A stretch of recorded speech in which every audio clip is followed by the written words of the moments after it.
بسم اللہ الرحمن الرحیم۔ اکابرین علماء اہل سنت والجماعت علماء دیوبند کی خدمات سے کون واقف نہیں ہے؟ دنیا کے ہر گوشے کے اندر ہر جگہ پہ آپ کو اکابرین علماء اہل سنت والجماعت علماء دیوبند کی آپ کو محنت ملے گی، آپ کو مدرسہ ملے گا، آپ کو تزکیہ خانقاہ ملے گی، آپ کو اکابرین علماء اہل سنت والجماعت کی تصانیف ملے گی۔ اکابرین علماء اہل سنت والجماعت کی اتنی بڑی خدمات کو دیکھ کر اہل بدعت سے ہمیشہ نہ برداشت ہوا ہے، نہ ہوتا ہے، نہ ہوگا ہی صحیح۔ تو اسی طرح مختلف قسم کے پروپیگنڈا اور اعتراضات کرتے ہیں تاکہ عوام الناس اکابرین علماء اہل سنت والجماعت علماء دیوبند سے بدظن ہو جائیں گے۔ ہمارا کام چل جائے گا، ہمیں 11ویں ملیں گی، ہمارا کام چلے گا، ہمارے روٹی کا دھندا شروع ہوگا۔ اکابرین علماء اہل سنت والجماعت نے توحید کی خدمت اور نبوت کی ختم نبوت پہ جو خدمات دیں، لیکن ان دشمنان دین سے کہاں برداشت ہوتا ہے۔ ہر زمانے کے اندر انہوں نے مختلف قسم کے اعتراضات کیے، بحمد اللہ تعالی کسی بھی روپ میں فتنہ ہو، اکابرین علماء اہل سنت والجماعت علماء دیوبند نے اس کا خوب ڈٹ کے مقابلہ کیا ہے۔ ہمارا اکابرین علماء اہل سنت والجماعت علماء دیوبند کے حوالے سے دفاع کے سلسلے سے کلپس کا سلسلہ چل رہا تھا۔ آپ کے سامنے ایک آج اہم اہل بدعت کی طرف سے جو اعتراض کیا جاتا ہے اس کا جواب دینے جا رہا ہوں۔ مفتی عبدالرحیم سکندری صاحب نے یہ اعتراض کیا کہ جی اندرا گاندھی کو انہوں نے اپنے 100 سالہ اجلاس کے اندر بلایا، اس نے آ کے صدارت کی، وہ پیسہ دیتی تھی، اور اس نے آ کے کہا کہ تمہارا قرآن اور ہمارا گیتا ایک ہی جیسا ہے۔ اس کی کلپ سماعت فرمائیں۔ 100 سال ہو جشن ملائیو تھن، خیر جشن تو ملائیو پر مزیدار گال بدھو، ان میں صدارت کرایوں اندرا گاندھی کو، صدارت کرایوں اتنے فوٹو لگی پیا۔ دیکھیں یہ تو تھی عبدالرحیم سکندری صاحب کی باتیں اور جھوٹ، لیکن اس کے ساتھ ایک اور مولوی ان کا طیب بھاروی، اس نے کیا کہا اس کی کلپ بھی سماعت فرمائیں۔ میں اتنا حق رکھتا ہوں ان سے پوچھنے کا کہ جشن دیوبند پر جو سالانہ ان کا منعقد کیا گیا، وہاں پہ اندرا گاندھی کو ممبر مصطفیٰ پہ بٹھایا گیا، تو اندرا گاندھی کو کس دلیل کی بنا پر انہوں نے ممبر پہ بٹھایا تھا، جبکہ علماء کرام کے مجمع میں ایک مشرکہ عورت کو بٹھایا جائے؟ کم سے کم یہ اپنے معاملات کو تو دیکھ لیں۔ اس کلپ کے اندر بھی اس نے یہ کہا کہ جی کافرہ اور مشرکہ عورت کو اپنے اسٹیج کی زینت بنائی گئی اور ممبر رسول پہ بٹھایا گیا۔ پہلی بات یہ ہے کہ اندرا گاندھی کو اجلاس 100 سالہ دیوبند کے اندر نہ دعوت دی گئی، ان کا نہ نظام الاوقات کے اندر اس کا نام تھا۔ اندرا گاندھی کا تو پتہ بھی نہیں تھا اکابرین علماء اہل سنت والجماعت علماء دیوبند کو۔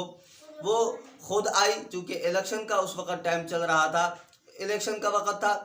اندرا گاندھی چونکہ اس وقت ملک کی وزیر اعظم تھی، ملک کی بڑی تھی، تو اس لیے آئی، تو ظاہر بات ہے اب وہ خود آ کے آئے، اس کے لیے اس پر اعتراض نہیں کرنا چاہیے۔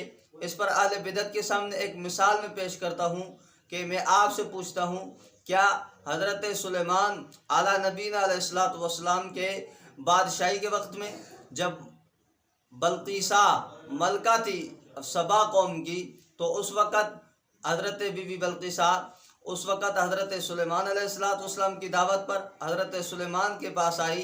اب کافرہ ملکہ ہے، حضرت سلیمان کے پاس آ رہی ہے، تو حضرت سلیمان کی دعوت پہ آ رہی ہے، آپ کو وہاں پہ اعتراض کیوں نہیں سوچتا؟ آپ کو پتہ ہے کہ یہاں اعتراض کریں گے ایمان سے ہاتھ دھونا پڑے گا، تو یہی مثال یہاں بھی ہے۔ حضرت شیخ الاسلام والمسلمین حضرت مولانا مفتی محمد تقی عثمانی صاحب دامت برکاتہم نے اپنی کتاب جہان دیدہ، چونکہ حضرت شیخ الاسلام اس وقت وہاں موجود تھے، وہاں دورے پہ گئے ہوئے تھے، اجلاس 100 سالہ کے اندر شریک تھے، حضرت نے کیا فرمایا، حضرت نے جو لکھا آپ کے سامنے وہ میں پیش کر دیتا ہوں۔ یہ کتاب جہان دیدہ ہے، اس کا صفحہ نمبر 505 ہے۔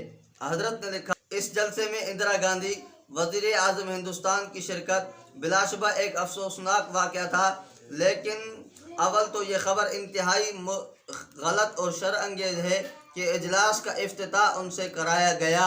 عبدالرحیم سکندری صاحب کہہ رہا ہے کہ صدارت کر رہی تھی۔ عبدالرحیم سکندری صاحب آپ جھوٹ نہ بولیں، جو واقعے کے اندر شریک تھا وہ خود کہہ رہا ہے کہ یہ غلط خبر ہے۔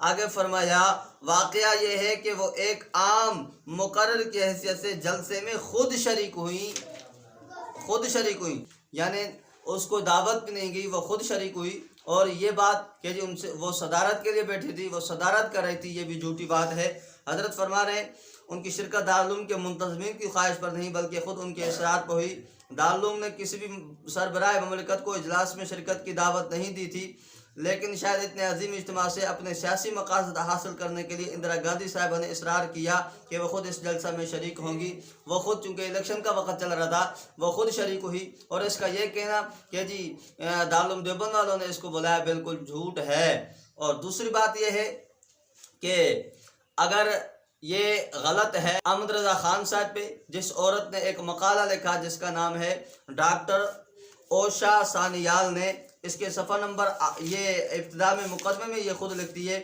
کہتی ہے صفحہ نمبر 7 پہ، کہتی ہے یہ بات کس قدر مشکل آفری ہے کہ وہ ایک ہندو عورت کو اپنے گھر مہمان بنائے. پروفیسر محمد مسعود احمد کئی ہفتوں تک 1986 میں ٹھٹھا سندھ میں ہمارے میزبان رہے.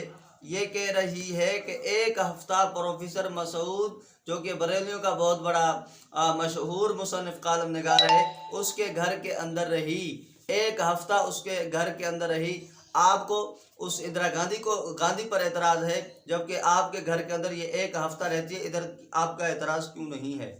صوفی کانفرنس جو آپ کے ہاں ہوئی تھی، اس کے اندر مودی آیا تھا، اس کے شان کے اندر آپ نے اشعار پڑھے تھے. آپ کہہ رہے ہیں کہ ہندو عورت ہے، یہ بھی تو مودی ہندو ہے. اور دوسری بات یہ ہے کہ یہ جو آپ کا رسالہ چھپتا تھا منظر اسلام، اس کے اندر تو لکھا ہوا ہے کہ اندرا گاندھی 2 مرتبہ آئی. کدھر؟ وہ آپ کی بریلی کے اندر 2 مرتبہ آئی. اور خواجہ معین الدین اجمیری کی قبر پہ ہر کوئی فلم ایکٹر آتا ہے، آپ کو اس پر اعتراض نہیں. اندرا گاندھی 2 مرتبہ اگر آپ کے منظر اسلام میں آ جائے، آپ کو اس پہ اعتراض نہیں. اور تیسری بات یہ ہے کہ آپ نے تو صدارت اپنے عورتوں سے کروائی ہے. دیکھیں ملتان کے اندر میلاد کے جلوس کے نام پر آپ کی ایک اسٹیج پہ ایک عورت بیٹھی ہوئی ہے جس کو حور بنا کر بٹھایا، وہ صدارت کر رہی ہے.